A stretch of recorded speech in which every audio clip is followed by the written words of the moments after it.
वालेकुम। उम्मीद करता हूँ कि आप सब खैरियत से होंगे, जिधर भी होंगे बहुत अच्छे से होंगे। आज की एक नई वीडियो जो कि कोरियन गवर्नमेंट स्कॉलरशिप के मुताल्लिक है। मुझे काफ़ी ज़्यादा लोगों ने इसके बारे में बोला था कि आप इसके बारे में एक वीडियो बना दें, तो मैं कोशिश करूँगा कि आज की वीडियो में सारा कुछ इसमें ए टू ज़ेड सब कुछ एक्सप्लेन कर दूँ। सारा प्रोसीजर बता दूँ कि आप लोगों ने इसमें कैसे अप्लाई करना है, क्या-क्या डेडलाइन है, यूनिवर्सिटी आपने कैसे फाइंड करनी है और कौन-कौन से ट्रैक है अप्लाई करने के। तो वीडियो को स्टार्ट करने से पहले अगर आप लोग चैनल पे फर्स्ट टाइम आए हैं, तो आपने चैनल को सब्सक्राइब करना नहीं भूलना है, वीडियो को लाइक और शेयर करना है क्योंकि ऑलरेडी इस पे मैं बहुत सारा वीडियो अपलोड कर चुका हूँ। एक चीज़ बता दूँ, आज की वीडियो थोड़ी-सी लंबी हो सकती है क्योंकि मैं कोशिश करूँगा कि एक ही वीडियो में हर चीज़ को कवर अप कर दूँ ताकि आप मुझे मल्टीपल वीडियोज़ के बारे में अपलोड ना करना पड़े। तो आते हैं वीडियो करते हैं स्टार्ट। मैं सबसे पहले इसका लिंक मैं नीचे डिस्क्रिप्शन में दे दूँगा। मैं कोरिया स्टडी इन कोरिया की क्योंकि गवर्नमेंट की ऑफिशियल वेबसाइट है, मैं उसकी वेबसाइट पे आ चुका हूँ। जो स्कॉलरशिप है उसको कहते हैं जीएसके कोरियन गवर्नमेंट स्कॉलरशिप है। सबसे पहले मैं इस वेबसाइट पे आने के बाद नीचे स्क्रॉल करता हूँ, यहाँ पर 4 डिफरेंट तरह की फाइल्स दी हुई हैं, इसमें कुछ ज़िप फाइल्स भी हैं, आपने इसको एक-एक करके डाउनलोड कर लेना है। मैं आपको बताऊँगा कि इसमें क्या-क्या तरीकाकार है, कैसे-कैसे आपने अप्लाई करना है, क्या गाइडलाइन है और जो मेन इंपॉर्टेंट थिंग है वो ये है कि आपने एप्लीकेशन फॉर्म को कैसे फिल करना है। सबसे पहले जो फर्स्ट वाली गाइडलाइन है, ये ज़िप फाइल है, आपने इसको डाउनलोड कर लेना है। मैंने ऑलरेडी इसको किया है, सिंपल आप यहाँ पे जाके इसको क्लिक करेंगे, तो आपकी ये वाली फाइल डाउनलोड हो जाएगी। फिर इसके बाद एप्लीकेशन फॉर्म है, आपने इसको डाउनलोड कर लेना है। फिर वो यूनिवर्सिटीज़ की 2 ज़िप फॉर्म है, आपने इसको भी डाउनलोड कर लेना है। मैंने आगे ऑलरेडी इसको डाउनलोड किया हुआ है, तो मैं आ जाता हूँ मेन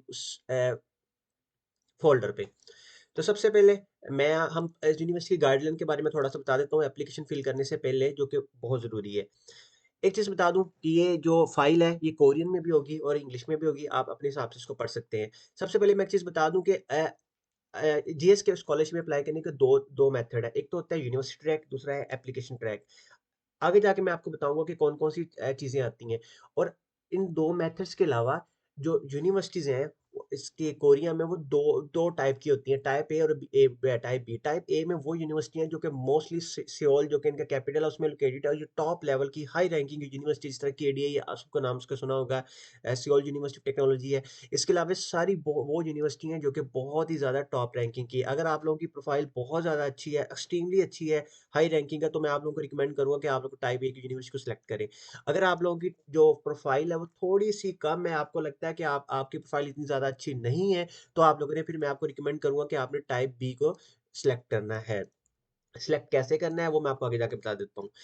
उसके बाद नीचे आ जाते हैं, वो मैं आपको type A, type B university का बता चुका हूँ कि कौन-कौन सी इसके अंडर आती है। एक चीज़ मैं एक और आपको बता दूँ कि जीएस की यूनिवर्सिटी में सारी यूनिवर्सिटीज़ नहीं आती कोरिया में। अब कोरिया में हंड्रेड्स के हिसाब से यूनिवर्सिटी है। अब सबसे पहले आपने इस पीडीएफ को अच्छे से गो थ्रू कर लेना है, ठीक है? इस पीडीएफ को गो थ्रू करने के बाद मेरे ख्याल में आपको कोई भी किसी तरह का कोई डाउट नहीं रहेगा और आप लोगों को पता चल जाए कि कौन सी यूनिवर्सिटी इस स्कॉलरशिप के अंडर आती है। एलिजिबल कंट्रीज़ ऑलमोस्ट सारे कंट्रीज़ है, अफ़गानिस्तान है, इंडिया है, पाकिस्तान है, जो कि एम्बेसी ट्रैक होता है, उसका कोटा अलग है, यूनिवर्सिटी ट्रैक का कोटा अलग है। सबसे पहले हम पाकिस्तान को थोड़ा-सा मैं फाइंड आउट कर लेता हूँ, इस जगह पे जाके पाकिस्तान, ऊपर जाके मैं इसको यहाँ पे जाके इस जगह पे जाके मैं इसको पाकिस्तान को फाइंड आउट कर लेता हूँ कि पाकिस्तान किधर है? जी, पाकिस्तान है। 6 सीट्स है, 6 सीट का कोटा है। ये है एम्बेसी ट्रैक का, जो कि यूनिवर्सिटी ट्रैक है उसका उसका उसका कोटा पाकिस्तान का ज़्यादा है और उसका उसका डेफ़िनिटली ज़्यादा होगा भी क्योंकि उसमें सिलेक्शन के चांसेस भी ज़्यादा होते हैं। इधर आपने देखा उसका कोटा ज़्यादा है। ये डिपेंड करता है कि आप किस रैंक की यूनिवर्सिटी में अप्लाई कर रहे हो। सेम इस तरह इंडिया का आई थिंक सो 40-45 का कोटा है। इसके बाद आपने अप्लाई कैसे करना है? मैं एक चीज़ आपको बता दूँ कि आपने ये सारे डॉक्यूमेंट्स को फिल करके आप एट ए टाइम में एक ट्रैक में अप्लाई कर सकते हो। या तो आप यूनिवर्सिटी ट्रैक में अप्लाई कर सकते हो और यूनिवर्सिटी ट्रैक में आप मैक्सिमम 3 यूनिवर्सिटी में अप्लाई सॉरी एम्बेसी ट्रैक में आप मैक्सिमम 3 यूनिवर्सिटी को चूज़ कर सकते हो और जो कि यूनिवर्सिटी ट्रैक होता है और उसमें सिर्फ आप एक यूनिवर्सिटी को चूज़ कर सकते हो। आपने क्या करना है, मैंने आपको डॉक्यूमेंट्स बताऊँगा, एंड तक आपको पता चल जाएगा। सारे डॉक्यूमेंट्स को अच्छे से फिल वगैरह करके आपने इनको सेंड करना होता है यूनिवर्सिटी को या एम्बेसी को, जिधर भी आप अप्लाई कर रहे हो अपने हिसाब से। तो वो क्या होता है, वो जो एम्बेसी या यूनिवर्सिटी जो भी होता है, वो आपके डॉक्यूमेंट्स को, एक इनका इदारा है जिसे हम कहते हैं NIIED कहते हैं, जो कि इनके मिनिस्ट्री के अंडर आता है, उसको भेजती है। वो आपकी एप्लीकेशन को इवैल्यूएट करती है। इवैल्यूएट करने के बाद वो फिर आपको आपके रिजल्ट्स को अनाउंस करती है। जो कि एम्बेसी ट्रैक है उसके 3 उसके स्टेप्स हैं, 3 उसका यानी कि फेजेज़ हैं और जो कि यूनिवर्सिटी ट्रैक है उसके 2 फेजेज़ हैं। जो थर्ड फेज़ है वो ये होता है कि जब आपने डॉक्यूमेंट्स अपने यूनिवर्सिटी को या अदारे को सेंड कर दिए हैं, अदारे से मीन्स मैं ये कह रहा हूँ एम्बेसी को सेंड कर दिए हैं, एम्बेसी आपके जो डॉक्यूमेंट्स है वो एनआईई जो ईडी इंस्टीट्यूट है उसको सेंड करेगी, वो आपके वैल्यूएशन को आपकी एप्लीकेशन को वैल्यूएट करेगी, अच्छे से चेक करेगी। चेक करने के बाद जो थर्ड स्टेप है जो कि मिसिंग है यूनिवर्सिटी ट्रैक में बट एम्बेसी ट्रैक में है, वो आपके डॉक्यूमेंट्स को क्या करेगी, वो यूनिवर्सिटी के साथ शेयर करेगी, जो कि उन्होंने 3 डिफरेंट यूनिवर्सिटी आपने चूज़ की होती है, क्योंकि आपने यूनिवर्सिटी बेसिक ट्रैक में आप मैक्सिमम 3 में अप्लाई करते हो। फिर उसके साथ शेयर करती है, उसके साथ करने के बाद आपकी आपकी प्रोफ़ाइल को यूनिवर्सिटी फिर आपको बता देती है कि ये बंदा किसके लिए एलिजिबल है। और अगर आपको तीनों यूनिवर्सिटीज़ में एडमिशन हो जाता है, तो आपको फिर ईमेल के ज़रिए वो लोग बता देते हैं, तो आपको कोई एक चूज़ करनी होती है। एक चीज़ बता दूँ, ये स्कॉलरशिप है, ये तो था सबसे पहले बता दूँ ये प्रोसीजर था। इसके बाद एक चीज़ बता दूँ, ये स्कॉलरशिप है जो कि मास्टर के लिए है, पीएचडी के लिए और पोस्ट डॉक के लिए, रिसर्चर्स के लिए। उसके बाद एलिजिबिलिटी क्राइटेरिया आपने पढ़ लेना है, कोई इतना ज़्यादा हाई-फाई नहीं है इसमें। उसके बाद मैं ये डॉक्यूमेंट्स हैं, लिस्ट में आपको एंड पे थोड़ा-सा आगे जाके वीडियो के बता दूँगा। अ, इसके अलावा ये सारे डॉक्यूमेंट्स मैं आपको एंड पे ज़रूर बताऊँगा। ये बिल्कुल सिलेक्शन का प्रोसीजर जो मैं आपको ऑलरेडी बता चुका हूँ। एम्बेसी ट्रैक में 3 स्टेप्स हैं और यूनिवर्सिटी ट्रैक में 2 फेजेज़ हैं। ये वाला जो ट्रैक वो होता है जो कि मिसिंग है, जो कि सिर्फ़ एम्बेसी ट्रैक में ये वो है कि जब आपकी एम्बेसी है वो आपके उस इंस्टीट्यूट को आपके आपके डॉक्यूमेंट्स भेज देती है, तो इस स्टेप पे आके वो जो इंस्टीट्यूट है डिफरेंट 3 यूनिवर्सिटी जो आपने चूज़ कर की होती है उसके साथ आपकी प्रोफ़ाइल को शेयर करती है। फिर वो यूनिवर्सिटी उनको चेक करके बताती है कि ये बंदा इस कोर्स के लिए हमारे हम इसको एक्सेप्ट करते हैं, इसको एडमिशन ऑफ़र कर रहे हैं। जो कि यूनिवर्सिटी ट्रैक में सिर्फ़ आप एक यूनिवर्सिटी में अप्लाई करते हैं, तो इसमें ये वाला स्टेप नहीं है। उसके बाद डेडलाइन आपने देख लेनी है, अप्लाई करने का ये जो जो इंस्टीट्यूट है जिसमें आपको बता रहा हूँ, आपने यहाँ से जाके चेक कर लेना है, इसके बारे में देख लेना है। इसके अलावा एक चीज़ मैं आपको और बता दूँ, नीचे स्क्रॉल करके वो ये था कि ये फुली फंडेड स्कॉलरशिप है, ये डिपेंड करता है कि आप इसमें अगर आप मास्टर के लिए जा रहे हैं तो 1 ईयर आपको कोरियन का होगा, कोरियन लैंग्वेज पढ़ेंगे आप, अगले अगले नेक्स्ट 2 ईयर आप अपना मास्टर करेंगे। सेम पीएचडी में 3 ईयर की पीएचडी होगी और 1 साल आप कोरियन पढ़ेंगे। स्टाइपेंड डिफरेंट है, ठीक है? कोरियन में आपको इतना मिलेगा, उसके बाद डिग्री में जब आप तो इतना जाएँगे, जब आप रिसर्च प्रोग्राम में जाएँगे तो आपको इतना मिलेगा, वो डिपेंड करता है, वो डिफरेंट तरह का इसका वो है। एक चीज़ मैं बता दूँ, इसमें इसमें प्रोफ़ेसर का एक्सेप्टेंस लेटर नहीं ज़रूरी, अगर आपके पास है तो ये एक प्लस पॉइंट है, वरना ये कंपल्सरी नहीं है। लेकिन रिसर्चर जो पोस्ट डॉक वाले स्टूडेंट हैं उनके लिए ये कंपल्सरी है। इसके बाद सीजीपीए आपने कैसे काउंट करना है, इसी पीडीएफ के अंदर 31 पेज है उसके हिसाब से आपने सीजीपीए को काउंट करके लिखना है। वो भी मैं आपको आगे जाके बता देता हूँ आपने सीजीपीए को कैसे लिखना है। आपने इस पीडीएफ को अच्छे से देख लेना है। आप किस कंट्री से बिलॉन्ग करते हैं, अगर आपको ईमेल की बेसिक ईमेल का नहीं पता चल रहा, कोई क्वेश्चन है आपका, तो आपने आपकी यहाँ पे सारी ऑलमोस्ट कंट्रीज़ की ईमेल लिखी हुई है एम्बेसी की, कि उनके आगे न एम्बेसी वगैरह का एड्रेस वगैरह लिखा हुआ है। आपने इसके इनके मुफ़ा को ईमेल करके चीज़ें पूछ सकते हो। बेसिकली ये एम्बेसी नहीं है, ये बेसिकली इनकी मिनिस्ट्री का है, ठीक है? वो आपकी जो कि मिनिस्ट्री है, आप उससे क्वेश्चन करना चाह रहे हैं मुफ़ा, तो उसकी उसकी है, उसकी ईमेल्स वगैरह वगैरह बताइए, उन्होंने बताई हुई हैं। यूनिवर्सिटी की कैसे लिस्ट फाइंड करनी है वो मैं आगे जाके आपको फ़ोल्डर आप लोगों के साथ शेयर कर दूँगा कि फ़ोल्डर्स के अंदर यूनिवर्सिटीज़ की सारा डाटा कब यूनिवर्सिटी बेसिकली कोरिया में ना आप लोगों को ऑनलाइन सिर्फ अप्लाई नहीं करना होता, आपको यूनिवर्सिटी को डॉक्यूमेंट्स हार्ड फॉर्म में सेंड करने होते हैं। चाहे वो आप खुद कर सकते हैं या आपको कोई कोलीग या उस यूनिवर्सिटी में पढ़ रहा है, कोई दोस्त या रह रहा है, वो भी आपके बिहाफ़ पे आपके डॉक्यूमेंट्स को यूनिवर्सिटी में डिपॉज़िट या सबमिट करवा सकता है। अब यूनिवर्सिटी आपने कैसे फाइंड करनी है, आपको क्या पता, वो मैं आगे जाके आपको बताता हूँ। मैं आपके साथ फ़ोल्डर शेयर करूँगा, उसमें सारा कुछ बताया गया है कि कौन सी यूनिवर्सिटी कौन-सा मेजर ऑफ़र कर रही है। लेकिन फिर भी अगर आपको कोई क्वेश्चन है, आपको नहीं समझ आ रही, यहाँ पे इसी पीडीएफ के अंदर डिफरेंट यूनिवर्सिटीज़ का नाम बताए हुए हैं। आप उनकी एडमिनिस्ट्रेशन को आगे ईमेल करके पूछ सकते हैं या आप चेक कर सकते हैं, उनका इंटरनेशनल डिपार्टमेंट अफेयर्स का आगे ईमेल भी लिखी हुई है। तो इन शॉर्ट आपने इस वाली पीडीएफ को अच्छे के साथ पढ़ना है, एक दफ़ा चेक कर लेना, रीड आउट कर लेना, ताकि आपका कोई भी क्वेश्चन ना रहे, आपको सारी चीज़ें समझ आ जाए। तो अभी तक हमने क्या चीज़ें मैंने आपको बताई हैं, ट्रैक कौन से हैं, कैसे अप्लाई करना है, क्या-क्या इसमें स्टाइपेंड वगैरह का सारी चीज़ें मैंने आपको ऑलमोस्ट बेसिक बता दी हैं। अब आते हैं हम मेन एप्लीकेशन फॉर्म पे। मैं आ जाता हूँ जी एप्लीकेशन फॉर्म पे। अब मैं बता देता हूँ कि आपने इसको फ़िल कैसे करना है। मैं फ़िल तो नहीं करूँगा क्योंकि वीडियो बहुत लंबी हो जाएगी, तो मैं इसलिए आपको शॉर्ट बता दूँगा। सबसे पहले मैंने जैसा कि आपको बताया कि एक तो मैं आपको बता दूँ, आपने इसको बाय हैंड रिटन फ़िल नहीं करना, आपने इसको कंप्यूटर के ज़रिए फ़िल करना है। सिर्फ़ सिग्नेचर और नाम-शाम और डेट के लिए आपने इसको आपने बाय हैंड फ़िल करना है, वो चीज़ें लिखनी है, बाकी सारा आपने इसे कोशिश करनी है कि आप इसको कंप्यूटर के ज़रिए फ़िल करें। जैसे कि मैंने आपको बताया है कि आप एक टाइम के अंदर एक ही ट्रैक में अप्लाई कर सकते हैं। फॉर एग्ज़ाम्पल मैं कहता हूँ जी मैं तो यूनिवर्सिटी में अप्लाई कर रहा हूँ या इसमें नहीं इसमें कर रहा हूँ, तो मैंने उसको चूज़ कर देना है, सेलेक्ट कर लेना है। इंस्टीट्यूट का नाम लिखना है, ठीक है? या मैं कौन-कौन सी इंस्टीट्यूट में आप अप्लाई कर सकते हो? मैक्स यूनिवर्सिटी में हम मैक्सिमम 3 में कर सकते हैं। चलिए जी मैं इसको कहता हूँ मैं भी एक एक के लिए इसलिए कह रहा हूँ ताकि टाइम कम मैंने इसमें यूनिवर्सिटी का नाम लिख देना है, आपकी आपकी पर्सनल डिटेल आ जानी है। फिर उसके बाद आ जाता है जी एप्लीकेशन फ़ॉर्म क्या है? ये एप्लीकेशन फ़ॉर्म ही है जो हम लोग सारा फिल कर रहे हैं। ये डॉक्यूमेंट्स कंपल्सरी हैं, इनके आगे रिक्वायर्ड लिखा हुआ है, डिपेंड करता है कि आप किस मेजर में कर रहे हो। साथ आपने चेक करना है, इस फ़ॉर्म को आपने फ़ाइल को फिल करना है और एंड पे आपने इसको भी डाउनलोड कर लेना है।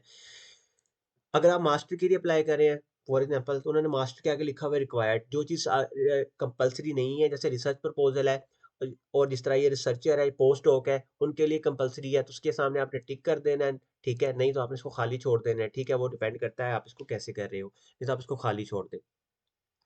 ये सारे डॉक्यूमेंट्स एक-एक करके मैं आपको बता देता हूँ क्या-क्या है। एप्लीकेशन फॉर्म है, पर्सनल स्टेटमेंट इसी एप्लीकेशन के अंदर आएगा, मैं बताऊँगा। इसके बाद स्टडी प्लान कैसे है, वो भी इसी एप्लीकेशन के अंदर है। इन्विटेशन लेटर जो कि होता है कि आपको प्रोफ़ेसर से जो कि कोरिया में आपको रिकमेंडेशन लेटर लेना चाहिए कि नहीं, वो ज़रूरी नहीं है, वो सिर्फ़ और सिर्फ़ उस उनके लिए ज़रूरी है जो कि वो पोस्ट डॉक पे जा रहे हैं, वो डॉक्टरेट, पीएचडी के लिए और मास्टर के लिए कंपल्सरी नहीं है। अगर आपके पास है, वो एक प्लस पॉइंट हो जाता है आपके लिए। ये रिकमेंडेशन लेटर वो है जो कि आप अपने पेरेंट इंस्टीट्यूट से पाकिस्तान या इंडिया जिधर से भी आप बिलॉन्ग करते हो, आप अपने प्रोफ़ेसर से लेते हैं। उसके बाद कोरियन लैंग्वेज का भी मैं आगे जाके आपको बता देता हूँ। बाकी ये मेडिकल सर्टिफ़िकेट है जो कि स्टार्टिंग पे आपको नहीं चाहिए, जब आपकी सिलेक्शन वगैरह हो जाएगी फिर आपको आपको मेडिकल वगैरह चाहिए होगा। अभी जस्ट जस्ट एक कंसेंट फॉर्म है कि आप लोग प्रॉपर मेडिकली आप फिज़िकली फिट हैं, ये उसके लिए आपने जस्ट इसको ओके कर देना है, येस कर देना है। उसके बाद आपके पेरेंट्स के आपका एफआरसी चाहिए, पेरेंट्स की आईडी कार्ड की कॉपी चाहिए, तो बेस्ट तरीका यही है कि आप यहाँ पे अपना एफआरसी पेरेंट्स का अटैच करें। आप अटैच करने से मतलब ये है कि आप उसको इस एप्लीकेशन के साथ प्रिंट करके उस अदारे में या आप यूनिवर्सिटी ट्रैक या एम्बेसी ट्रैक जिसमें भी अप्लाई कर रहे हो उसके उनको भेजोगे आप। ये कहना है, आप ईमेल के ज़रिए इनको नहीं भेज सकते।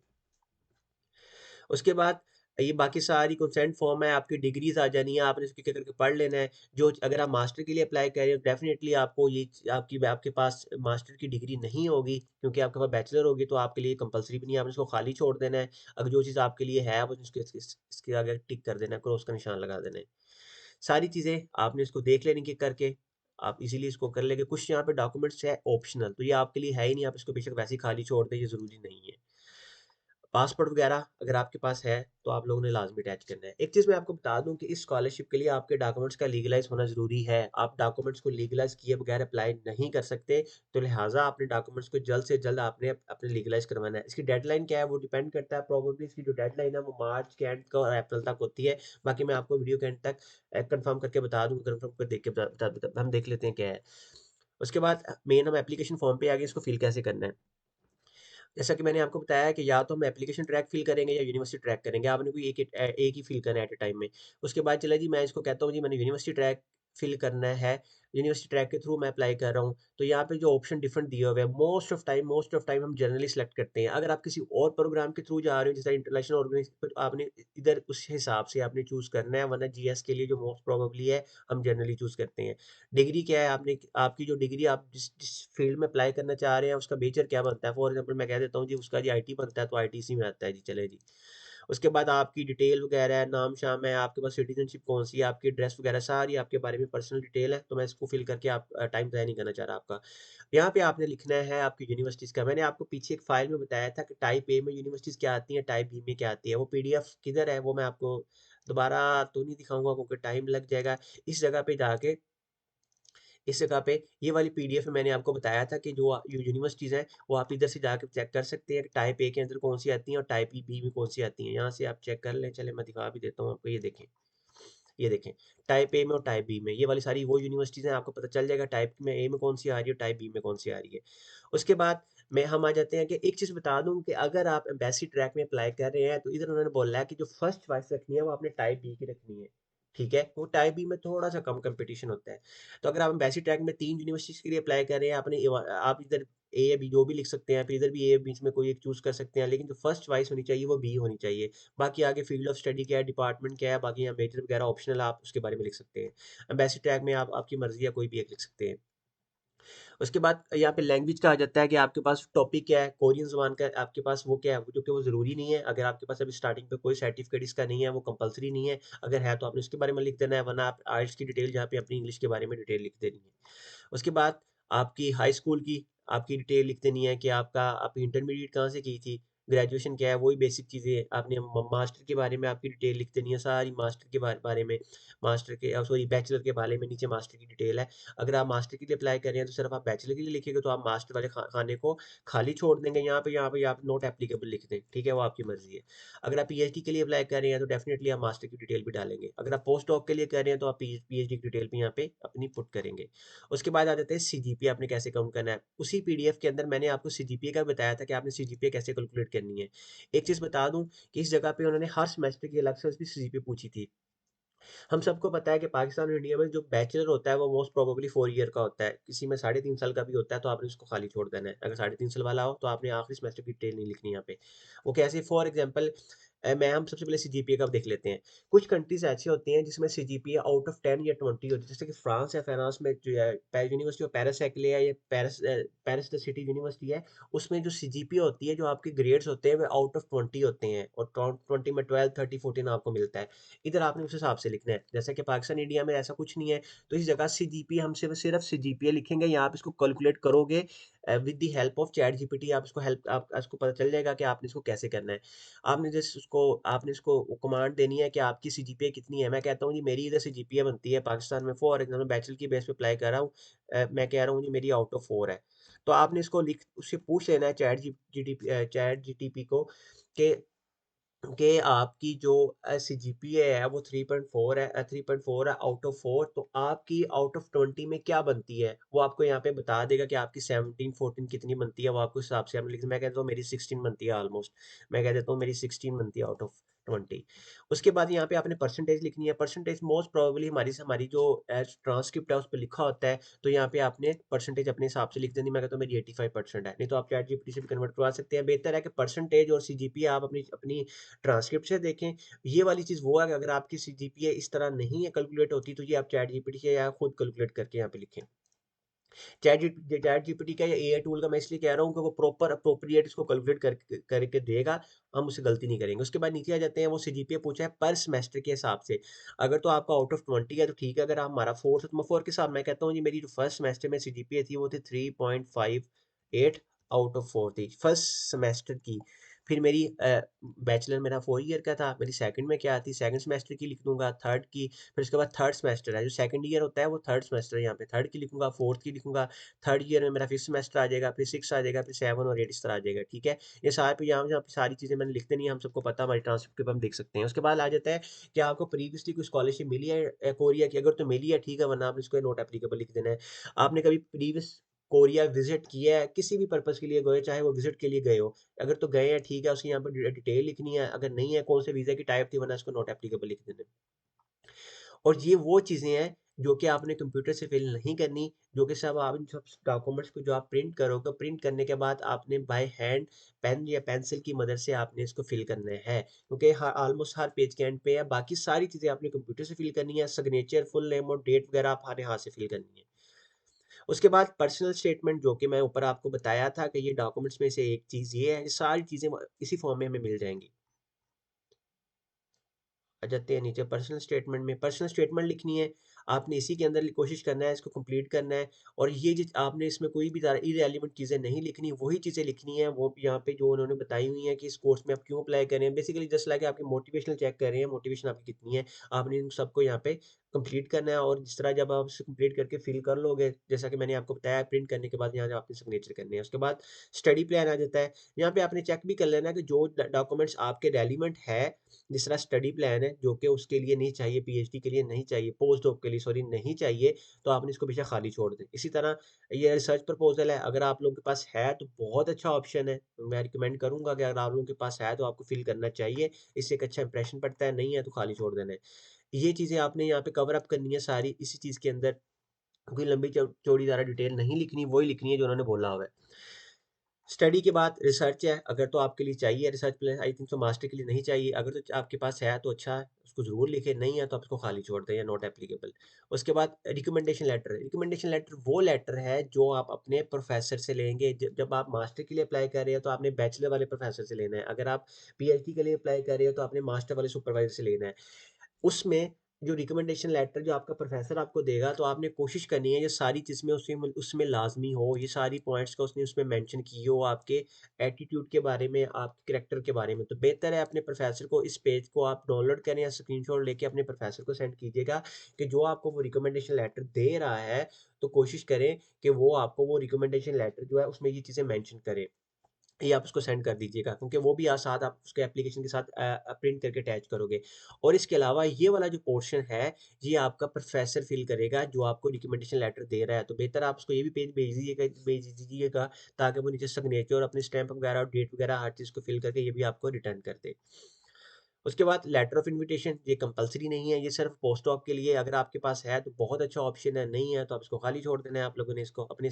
और अगर आपके पास है तो यहाँ पे सारी डिटेल आपने अपने प्रोफ़ेसर्स की और अपनी लिखनी है यहाँ पे, ठीक है? अपने-अपने हिसाब से इसको फ़िल करना है कि आपको कोरिया में किस प्रोफ़ेसर ने दिया है।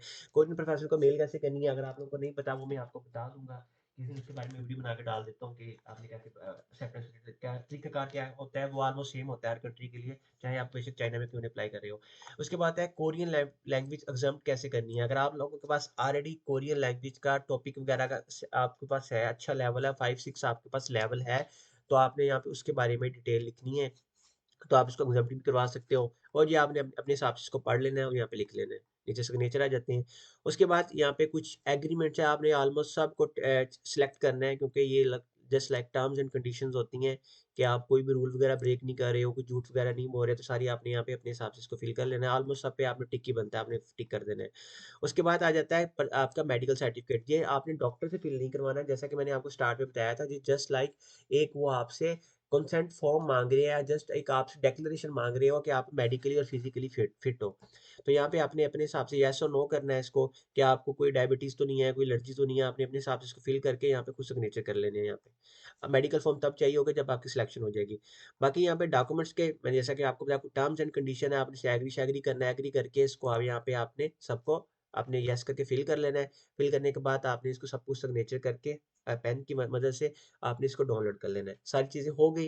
होने के बाद मैं आपको ऑलरेडी बता चुका हूँ कि आप किसी एक ट्रैक में अप्लाई करोगे यूनिवर्सिटी में, या फिर आप वैसे ट्रैक में आपने उनको भिजवा देने हैं ये सारे डॉक्यूमेंट्स लगा के जो मैंने आपको बताए हैं। बाकी आप जो मैंने पीडीएफ स्टार्ट पे आपको बताई थी, आपने इसको अच्छे से एक दफ़ा पढ़ लेना है ताकि आप लोगों को पता चल जाए।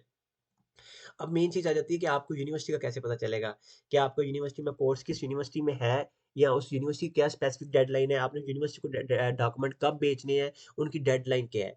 अब मैं आपको वो बता देता हूँ। एक तो पीडीएफ में, जैसा कि मैंने आपको बताया कि इस पीडीएफ में आपको सारा कुछ मिल जाएगा, ठीक है? यानी जैसा कि मैंने स्टार्ट पे बोल दिया था कि आपको यहाँ पर यूनिवर्सिटीज़ की लिस्ट है। अगर आप मोर डिटेल के साथ देखना चाह रहे हैं तो स्टार्टिंग पे हमने ये वाला जो 2 फ़ोल्डर डाउनलोड किए थे, इस जगह पे जाके आप उनको डाउनलोड करोगे तो यहाँ पे यूनिवर्सिटीज़ की डिटेल है। मैंने एक फ़ोल्डर डाउनलोड किया हुआ है, यहाँ पे सारी यूनिवर्सिटीज़ ऑलमोस्ट हैं जो कि कैटेगरी ए और बी की है। आपने दोनों फ़ोल्डरों को डाउनलोड करना चलें जी, मैं कोई एक यूनिवर्सिटी का फ़ोल्डर ओपन कर लेता हूँ, मैं ये कर लेता हूँ जी, यूनिवर्सिटी। होंगकिंग यूनिवर्सिटी है, मैं इसको ओपन करता हूँ पीडीएफ को। फर्स्ट तो ये कोरियन में है, मैं इसको स्क्रॉल करता हूँ, नीचे इंग्लिश में भी होगा, नीचे इंग्लिश में है। यहाँ पे उन्होंने सारा बताया, अब यूनिवर्सिटी के बारे में बताया कि सबसे मेन चीज़ ये है कि यहाँ पे उन्होंने आपको यहाँ पे कोर्सेज़ का पता ईज़िली पता चल जाएगा कि आपका जो कोर्स है वो कौन-सी यूनिवर्सिटी ऑफ़र कर रही है। ये चेक कर लें, मैं सिविल इंजीनियरिंग कह रहा हूँ जी, वो अब मास्टर और पीएचडी दोनों को ऑफ़र कर रही है। उसके बाद नीचे जिस तरह आर्ट्स का है वो कह रही थी पोर्टफोलियो चाहिए, ये आपको सारी डिटेल यहाँ से मिल जाएगी। फिर उसके बाद फर्स्ट राउंड क्या है, यूनिवर्सिटी ट्रैक की बात कर रहा हूँ कि इसका एप्लीकेशन कब से स्टार्ट हो रही है। 17 फरवरी से लेके जो कि अप्रैल तक इसकी डेडलाइन है, जो कि भाई इंटरव्यू वगैरह होंगे, जो भी सारा तरीक़ाकार है वो ये है। इंटरव्यू के लिए बाद में, अभी तो सिर्फ स्टार्ट हमारा अप्लाई करने का फ़ेज़ है, अप्लाई करने का बता दूँ। ये सारी चीज़ें आपको यहाँ पे मिल जाएँगी। उसके बाद यूनिवर्सिटी की डिटेल सारी आपको यहाँ पे मिल जाएगी। उसके बाद एक चीज़ और मैं दिखा देता हूँ, इसके अलावा 2 एक्सेल की और फाइल है, जिसमें हमें हमें ईमेल मिल जाएगी सबसे पहले तो। ईमेल के सबसे पहले हमें कैंपस की लोकेशन बताया है, सियोल में ये कैंपस है जो कि कैपिटल है। उसके बाद ये जो मीडियम ऑफ इंस्ट्रक्शन है, फॉर एग्ज़ाम्पल मैं ये कहता हूँ जी, ये वाला आर्किटेक्चर है, ये 100% कोरियन में आपको पढ़ाया जाएगा, ठीक है? कोरियन पढ़ाने का मतलब ये है कि अगर आप कोरियन में भी चूज़ करते हैं, लेकिन 1 साल में आपको लैंग्वेज इतनी अच्छी ये लोग सिखा देते हैं कि आप लोग अगर कोरियन में मेजर चूज़ करते हो अपना, तो आप लोग कोरियन में ईज़िली कर सकते हो। तो आपको इसके बारे में परेशान होने की ज़रूरत नहीं है, क्योंकि वो लैंग्वेज इतनी अच्छी आप लोगों को सिखा देते हैं। ये सारी आपकी डिटेल उसके बारे में है कि आप लोगों की आपको कोरियन का लेवल क्या चाहिए, उसके बाद क्या-क्या यहाँ से आप लोग क्या आपको पता चल जाएगा आपको आपको कोर्स किसमें ऑफ़र हो रहा है। फिर आ जाते हैं कॉन्टैक्ट डिटेल्स के बारे में यहाँ पे यूनिवर्सिटी की कॉन्टैक्ट डिटेल बताई हुई है कि आप लोगों का अपने इंटरनेशनल डिपार्टमेंट से कॉन्टैक्ट कैसे करना है। आप उस पीडीएफ से भी देख सकते हैं और इस तरह इस फ़ोल्डर में भी जाके स्पेसिफिक यूनिवर्सिटी की डिटेल भी ले सकते हैं। मैं चलिए कहता हूँ मैं जी के चलिए ये केडीआई बहुत टॉप रैंकिंग की यूनिवर्सिटी है। मैं इसको उठा लेता हूँ चलें जी। सेम कोरियन नीचे स्क्रॉल करूँगा, नीचे करने के बाद यूनिवर्सिटी के बारे में डिटेल है, कौन-कौन से मेजर ऑफ़र हो रहे हैं, ठीक है? यूनिवर्सिटी की डिटेल है, स्कॉलरशिप के बारे में क्या है, ठीक है?